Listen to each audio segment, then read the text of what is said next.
Shteti shqiptar na ka braktisur në mëshirë të fatit. Kjo sjellje indiferente përballë fatit të punojësve është çnjerëzore, shprehen aftëtarët grevist në ditën e 13 të grevës së urisë në Marins.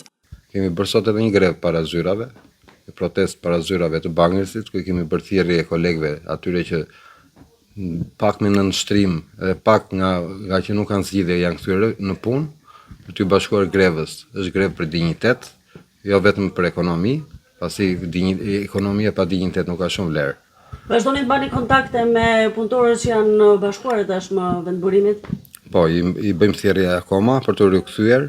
E dim që gjendja e tyre ekonomike nuk ja lejon, të paktën të bashkohen mbas orarit të punës. Mua më duket të harruar këtu mirë nga kjo kompani që ne na përshtrohen gjithkohës, po më duket se po harrohemi edhe nga ky shteti jon që ne kontribuojmë me të gjitha mundësitë që kemi, duke paguar taksa, duke suportuar, duke çdo gjë për këtë vend, për të sakrifikuar, për të ndenjur këtu e për ta zhvilluar këtë vendin tonë. Me sa po shikojmë. E prisni një neglizhencë të tillë nga shteti shqiptar? Jo, nuk e prisni. Kur unë nuk kam mbështetje nga shteti im, nga babai i kombit, çfarë do presim tjetër? As kryeministër, as president, as njerëz po merr këtu. Këto janë gjëra koti. Po su ndjen ata ne. Grevistëve sot ju është bashkuar dhe përfaqësuesi i organizatës Drejtësi Sociale Gentian Sejrani, i cili në prononcimin e tij mediatik ka pohuar se kërkesat e punojësve janë përcjellë edhe në institucionet më të larta ndërkombëtare, teksa ka vënë theksin te rëndësia e reagimit të shtetit shqiptar.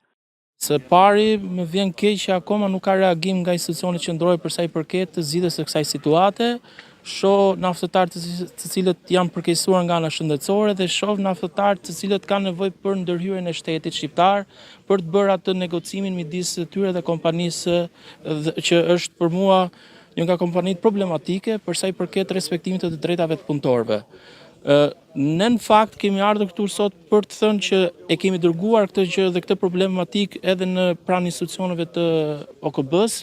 Jemi drejtuar me email nëpërmjet sindikatës dhe në organizatë shoqërisë civile, Komitetit për të drejtat e njerëzit, për të pasur dhe një reagim nga ana e tyre për sa i përket shkeljes së drejtave të njerëzit që po i bëhet këtyre punëtorëve në vendin tonë dhe jo vetëm këtyre punëtorëve, por familjeve të tyre.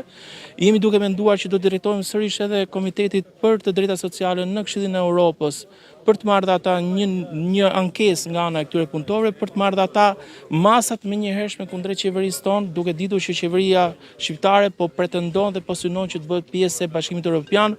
Dita e 13 e grevës ka nisur me një tubim para zyrave të kompanisë, ndërsa për shkak të përkeqësimit të gjendjes shëndetësore, 2 prej grevistëve, Dorian Dylmishi dhe Eduard Selami, nuk janë më pjesë e grevës, duke reduktuar numrin e tyre në 8.